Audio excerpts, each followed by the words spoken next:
വീട്ടിലെ ഏറ്റവും ഐശ്വര്യവും പവിത്രവുമായ മുറികളിൽ ഒന്നാണ് പൂജാമുറി. ആരാധനയും പ്രാർത്ഥനയുമെല്ലാം ഒരു വ്യക്തിക്ക് ജീവിതത്തിൽ ഊർജം പകരുന്ന വഴികളാണ്.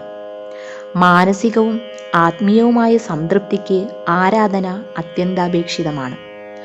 വാസ്തുശാസ്ത്രപ്രകാരം ഒരു വീടിൻ്റെ വടക്ക് കിഴക്കൻ മേഖല അല്ലെങ്കിൽ ഈശ്വരമൂലയാണ് പൂജാമുറി സ്ഥാപിക്കാൻ ഏറ്റവും അനുയോജ്യമായ സ്ഥലമായി കണക്കാക്കുന്നത്. പൂജാമുറിയിൽ വിഗ്രഹങ്ങൾ സൂക്ഷിക്കാൻ നിങ്ങൾ ചില നിയമങ്ങൾ പാലിക്കണം, അല്ലെങ്കിൽ ആരാധനയുടെ പൂർണ്ണമായ ഫലം നിങ്ങൾക്ക് ലഭിക്കില്ല. പൂജാമുറിയിൽ ദൈവവിഗ്രഹങ്ങൾ സ്ഥാപിക്കാൻ പ്രത്യേക സ്ഥാനങ്ങളുമുണ്ട്. അത്തരം കാര്യങ്ങൾ എന്തൊക്കെയെന്ന് നമുക്ക് നോക്കാം. പൂജാമുറിയിലെ പ്രതിഷ്ഠകൾ ഈ വിധം വേണം.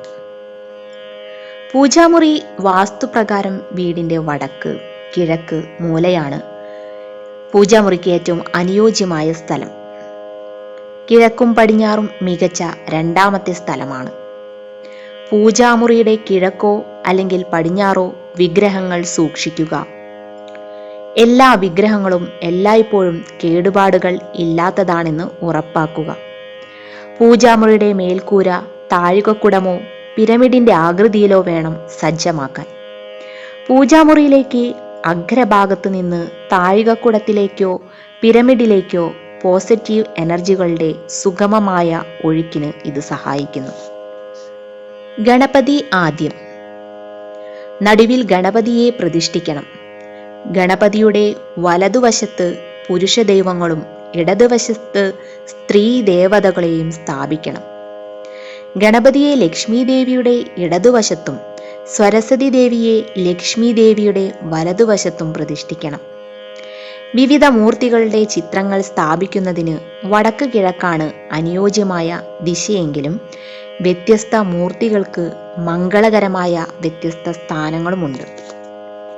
ദൈവങ്ങളുടെ സ്ഥാനം.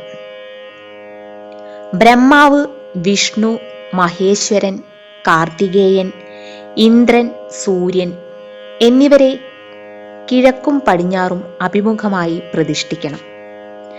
ഗണേശൻ, ദുർഗ, കുബേർ, ഭൈരവൻ എന്നിവരെ വടക്ക് ദിശയിലും തെക്ക് അഭിമുഖമായും പ്രതിഷ്ഠിക്കണം. ഹനുമാനെ വടക്ക് കിഴക്ക് തെക്ക് പടിഞ്ഞാറ് അഭിമുഖമായി വെക്കണം.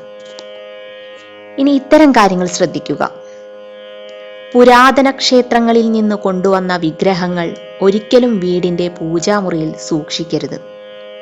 നിങ്ങൾക്ക് ആത്മീയ നിയന്ത്രണവും പരമ്പരാഗത രീതിയിൽ പൂജ നടത്താൻ കഴിയുമില്ലെങ്കിൽ ശ്രീചക്രം, ശാലിഗ്രാം എന്നിവ പൂജാമുറിയിൽ വയ്ക്കരുത്. പുണ്യഗ്രന്ഥങ്ങളും ധാർമ്മിക ഗ്രന്ഥങ്ങളും മറ്റ് സാമഗ്രി വസ്തുക്കളും പടിഞ്ഞാറ് തെക്ക് ചുവരിൽ സൂക്ഷിക്കുക. അഗ്നി ഭരിക്കുന്ന തെക്ക് കിഴക്ക് ദിശയിൽ വിളക്കോ ദീപമോ കൊണ്ട് അലങ്കരിക്കണം. തകിട്, കലശം മുതലായ പൂജയ്ക്കുള്ള പാത്രങ്ങൾ ചെമ്പിൽ നിർമ്മിച്ചവയായിരിക്കണം. വിളക്ക്, മണി തുടങ്ങിയവ പിച്ചളയിലുള്ളത് ഉത്തമമാണ്. കലശം സ്ഥാപിക്കുമ്പോൾ ഒരു തേങ്ങയും കലശത്തിനുള്ളിൽ ഒരു നാണയവും വെറ്റിലയും ഇട്ടുവെക്കണം.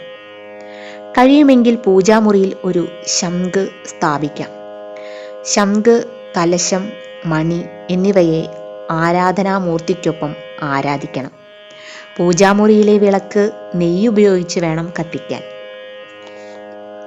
ഒരു പൂജാമുറിയുടെ ശാന്തത നിലനിർത്താൻ സൂക്ഷ്മമായ നിറങ്ങളാണ് അഭികാമ്യമെന്ന് വാസ്തുശാസ്ത്രം പറയുന്നു. വെള്ള, ഇളം നീല, ഇളം മഞ്ഞ എന്നിവയാണ് അനുയോജ്യം. പൂജാമുറിയിൽ ഇരുണ്ട നിറങ്ങൾ ഒഴിവാക്കുക, കാരണം ഇവ ഒരു പ്രാർത്ഥനാമുറിക്ക് അനുയോജ്യമായ ശാന്തത നൽകില്ല. അതുപോലെ നിങ്ങളുടെ പൂജാമുറിയുടെ തറയിൽ വെളുത്ത മാർബിൾ അല്ലെങ്കിൽ ഇളം നിറത്തിലുള്ള ഏതെങ്കിലും മാർബിൾ ടൈലിംഗ് ഉപയോഗിക്കുക. നിങ്ങളുടെ പൂജാമുറിയിൽ ഒരിക്കലും ലെതർ കൊണ്ട് നിർമ്മിച്ച വസ്തുക്കൾ സൂക്ഷിക്കരുത്. അത് അശുഭകരമായ കാര്യമായി കരുതപ്പെടുന്നു. ലെതർ അഥവാ തുകൽ നിർമ്മിച്ചിരിക്കുന്നത് മൃഗങ്ങളുടെ തോലുകൊണ്ടാണ്.